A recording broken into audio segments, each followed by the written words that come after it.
আলোচিত সাংবাদিক দম্পতি সাগর সরোয়ার এবং মেহেরুন রুনি হত্যা মামলার তদন্ত প্রতিবেদন দাখিল করতে হাইকোর্ট 6 মাসের সময় বেঁধে দিলেও তা শেষ করতে পারেনি উচ্চ ক্ষমতাসম্পন্ন টাস্কফোর্স কমিটি।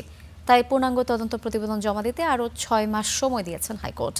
সকালে বিচারপতি ফাতেমা নজিব এবং বিচারপতি সাইফুল করিমের হাইকোর্ট বেঞ্চ এই আদেশ দেন। এর আগে রিটকারী আইনজীবী শিশির মনির এবং মঞ্জুল মোর্শেদ তদন্ত কর্মকর্তাকে তলবের আবেদন জানান। পরে হাইকোর্ট জানিয়েছেন, সাগর রুনি হত্যা মামলার অগ্রগতি প্রতিবেদন হাইকোর্টে পাঠিয়েছেন তদন্ত কর্মকর্তা।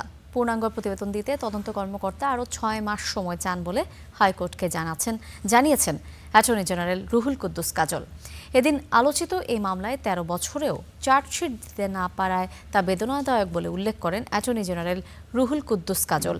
এর আগে গত বছরের 23 অক্টোবর সাংবাদিক দম্পতি সাগর সরোয়ার এবং মেহেরুন রুনি হত্যার তদন্ত প্রতিবেদন দাখিল করতে উচ্চ পর্যায়ের টাস্কফোর্স কমিটিকে 6 মাসের সময় দিয়েছিলেন বিচারপতি ফাতেমা নজিব এবং বিচারপতি ফাতেমা আনোয়ারের হাইকোর্ট বেঞ্চ।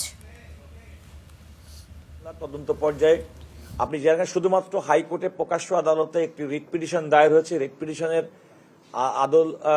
মধ্যে একটা আদেশ হয়েছে, যে আদেশের পরিপ্রেক্ষিতে টাস্কফোর্স গঠন করা হয়েছে।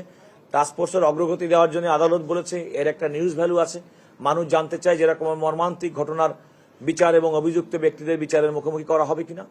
আমি তো মনে করি এই সরকার তো অবশ্যই চাই। সাগর রুনি হত্যাকাণ্ড এটি শুধু বাংলাদেশ না, বাংলাদেশের বাইরেও মানুষের বিবেককে নাড়া দিয়েছে।